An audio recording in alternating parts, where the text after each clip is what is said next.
Guys, I gotta start the video by saying we were right, okay? We called it. We knew it was coming. What did we say? What did we say?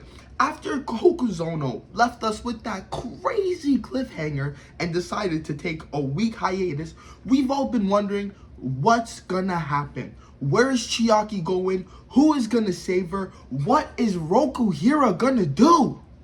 And guys, I am glad to tell you all of my predictions, they have come true. They have come to fruition.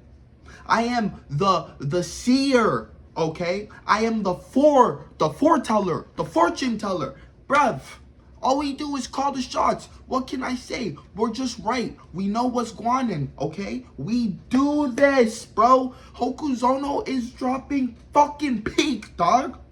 Are you watching the groundwork, the foundation that he's laying before he starts dropping nukes on us?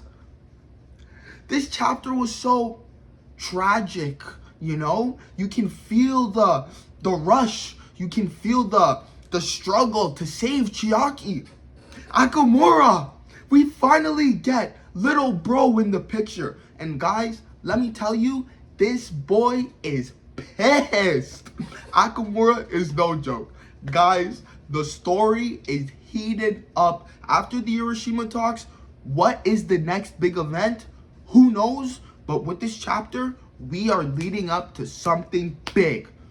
Thank you guys so much for joining me. Today, we are talking Kagurabachi Chapter 124, Powerless.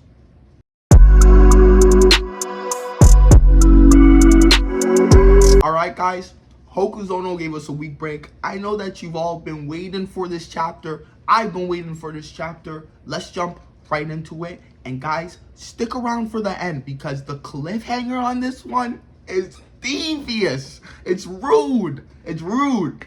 But we start the chapter with a flashback to Akemura and Chiaki, right?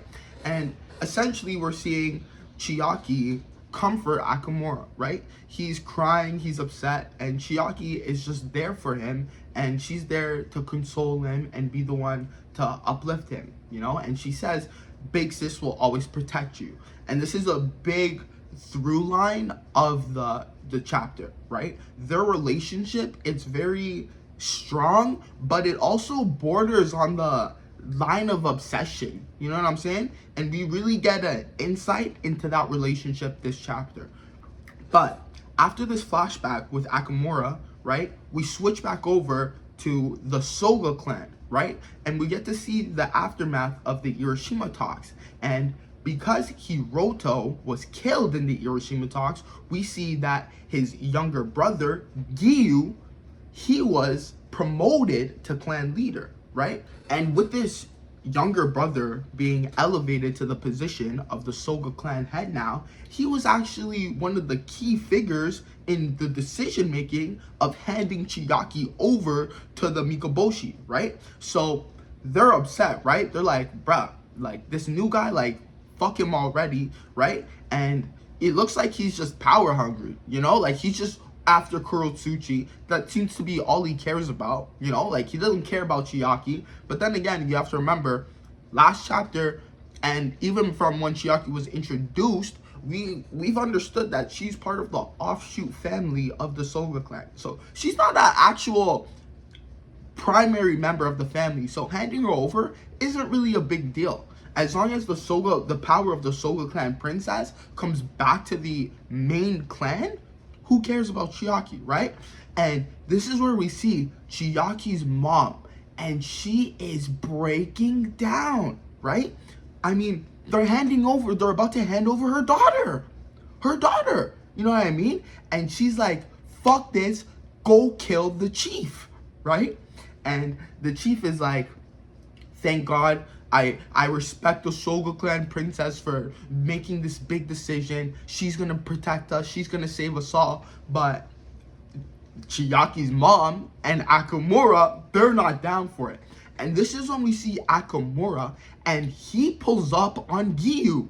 And guys, Akemura, the look in his eyes when he pulls up on Giyu, bro, And like Yu's got like some security there, right? He's the head of the Soga clan, and the security, they're shocked, they're scared. The guy's got 3 security guards in front of him, right? And they're like, "Yo, Akemura, you need to put your sword down. Like, leave. We can talk this out." You know what I mean? One of the guys, like, he understands, and of course, it is very understandable. It's not even like they're handing over Chiaki to save the country. They're handing over Chiaki just to buy time, okay? So this is just a stopgap measure. That's all Chiaki is for them, a stopgap measure. It's not like this is gonna stop the war or stop anything, okay? The Mikaboshi are gonna continue their savagery. That's it. That's it. It's not like this is a big trump card final play that's gonna end everything. Like, nah, this is just a ceasefire. This is just a ceasefire. The conditions of the ceasefire, which they have to agree to, because if they don't, they're gonna get slaughtered. They have no other defense against the Mikaboshi. So from every angle, it's just fucked. And Akemura is not fucking happy about it, right? The guy says, he's just standing there, right? In the doorway, Akemura. These guys are all shouting at him, "Leave your katana." The guy says, "If you make a scene, we're gonna have to use force to contain you," you know? And Akemura, he's just staring, you know? He's fucking pissed. Like, yo, guys, I'm putting a panel up on screen. When you, like, look at this guy's eyes. This guy been crazy. Mind you, he's only 16 right now, right? And amidst all this, as they're screaming all these threats at him, Akemura, he remains silent. He doesn't say a word. He just speed blitzes all of the security guards. Next thing you know, he's standing in front of Gyu with his sword drawn. The security guards are looking back like, "Yo, what the fuck just happened? What the hell was that?" And instead of Akemura killing Gyu, like I thought he was gonna do, he breaks down, you know? And he's like, "Master Hiroto, he would have chosen differently. This is not the path that he would have went down." And Gyu says, yes, he would have fought and died the same way he did on Hiroshima. And this is when Gyu says, "If you don't like it, go kill the Mikaboshi." And I'm like, oh my gosh, he just planted the seed. He just planted the seed in Akemura. Because now Akemura really thinks that if he goes and he just washes up all the Mikaboshi, everything is going to be fine. Everything is going to be fine, right? His sister's going to be okay. The clan is going to survive. Everything's all good. He just needs to go slaughter the Mikaboshi. Boom. Gyu, man, you just created a monster, bruv. Gyu just created a monster. He don't even know it yet. He don't even know it. But this is when Chiaki runs in, right? And she's like, "What are you doing?" And she basically just pulls Akemura away, right? And it's so funny because one of the security guards, he's so stunned. He's like, "Was Akemura always that fast?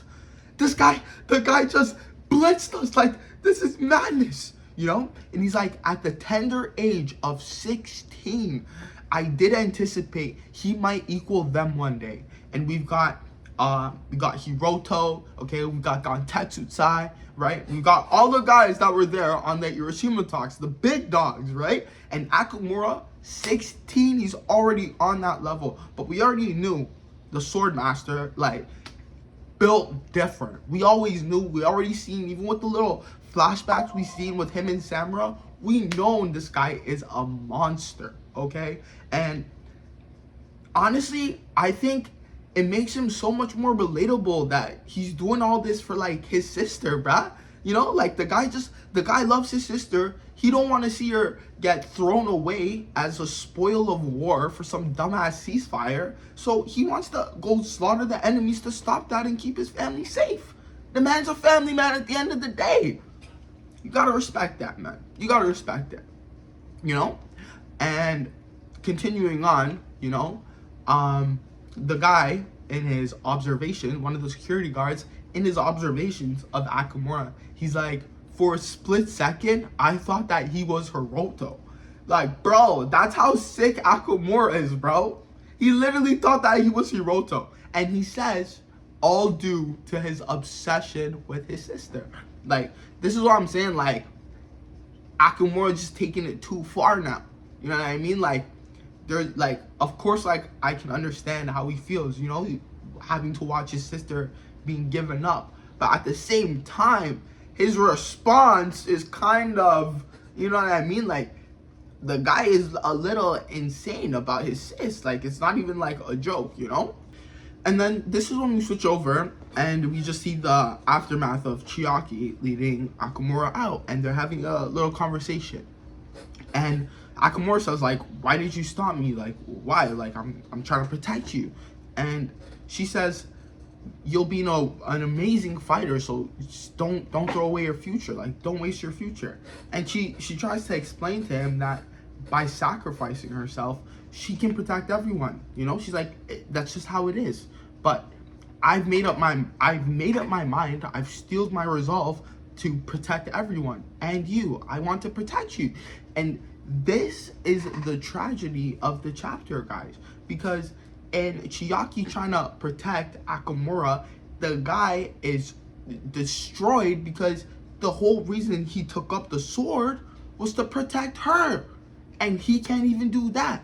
You know what I mean? Like, how can he protect her now? He's literally out of options. It's so sad, right? So incredibly sad. But this is when we switch back over to Subaru and Rokuhira. And guys, I told you. This is the real meat and bones of the chapter, okay? Hokuzono is a master at writing, okay? And we see Subaru and Rokuhira, and they're just on a train, and they're talking, right? And they're discussing the fact that the Sorcery Bureau rejected his enchanted blades plan, you know? And Subaru's like, it kind of sucks, but it is what it is, right? And he's like, it's no wonder they refused. Like, nobody's ever heard of you, nobody's seen your work, you know? But he's like, on the other hand, the alternative, the path that they're choosing, it's just stupid. So it just makes no sense. And Rokuhira's like, right, that's why I'm ready to force this and prove it to them. So just with those words alone, confirmed. What did we say, guys? What did we say? Rokuhira's gonna steal that Tenseki, okay? He's gonna take what they have, and he's just gonna forge the blade and show it to them. Like, you dumb motherfuckers, I can do this! I do this! Y'all wanna reject my fucking plan that could save the fucking country? Take a look at this motherfucker. Take a look at Toby Moon. You know what I'm saying? He's gonna whip something up, show it to them. They're gonna have no excuse. They can't say fuck all when Rokuhira actually forges the sword. They don't believe he can do it. They don't believe in him. So what does he gotta do? He's gotta just do it by force. His girl is on the chopping block. They're about to send his girl to get bred up. To get bred up by the Mikaboshi King. You think Rokuhira's gonna allow that shit? You think he's gonna allow his girl to go over there and become a breeding factory? Fuck no, bruh. Come on, man. It's better to ask forgiveness than permission, especially in these circumstances, bruv. Especially. Fuck that shit. You know what I mean? And we see the Sorcery Bureau. These guys are so dumb, right? They're still delegating, and they're like, we have to comply with all their demands, you know? The research is over. Boom. Fuck the plan, right? March 26th, the 36 kilograms of Detenseki stored in the lab's underground facility was stolen. I stole that shit. Come on, man. And we see the culprits of the stealing, and it's Hasumi and Shiba. Bow. Hasumi already knows, okay? Hasumi has faith in Shiba, and Shiba has the utmost faith in Rokuhira, right? And it's so funny because Hasumi, he's not used to this, right? Shiba's been acting rebellious. It ain't nothing for Shiba. But Hasumi, he's ain't used to this, you know? He's like, I can't believe I'm disobeying the higher ups. Like, I'm starting to act like you. And Hasumi the director of the research facility, was accused of being the mastermind behind the string of incidents. 10 days later, he resigned. But at the end of the day, who fucking cares?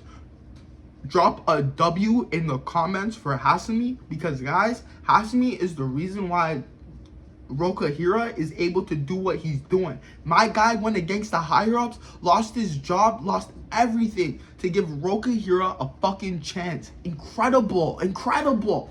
And this cliffhanger, guys, madness panda place. You guys ready? Okay. Subaru and Yurita. We've switched back to Rokahira and Subaru. And basically, Subaru is leading Rokahira to this forge, right? And Subaru is a real ass nigga, bro, because he sees through everything, right? Rokahira's like, yo, like, are you sure about this? Like, Rokahira's like, I'm just a scrub. You know, it doesn't matter if I make a bunch of enemies. Like, I'm just a nobody, but you're a national treasure. You like, are you sure you want to go against the government, like, with me?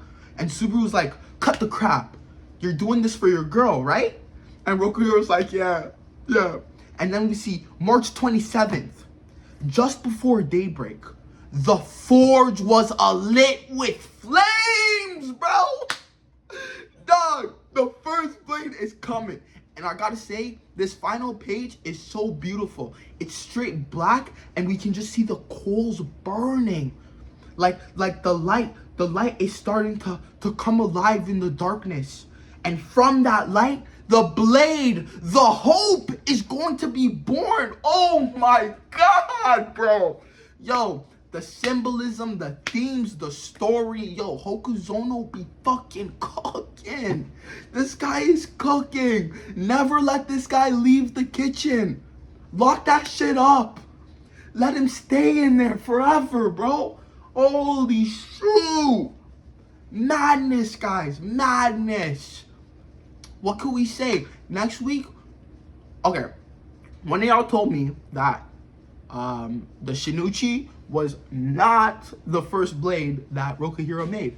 So I'm asking y'all, what is the first blade you think Rokahira is about to spit out? We still got like 2 more enchanted blade wielders that we have not seen yet. So maybe it's gonna be one of them. You know what I mean? So that they can introduce one of the new enchanted blades. I don't know. Either way, who gives a fuck? The enchanted blades are coming. The war is about to start. Akemura is heated up. Oh my God. Yo, Akemura is already like on one, guys. When that nigga gets a fucking enchanted blade in his hand, bamba. I can't wait to see Wagwan. I cannot wait. Y'all, drop your theories down below. Drop a W for Akemura. Drop a W for Hasumi. What can I say? Kagurabachi so peak. And if you guys are not reading it, then don't worry. Just hit that subscribe button because I got y'all. I be dropping Kagurabachi videos every Sunday. And guys, I don't like to brag too much, but I don't miss. I don't miss. That's all I can say. I don't miss. So hit that subscribe button, guys. Drop a comment. I read all of them. I respond to all of them. Thank y'all so much for watching all the way if you made it this far. And I will be back with another one.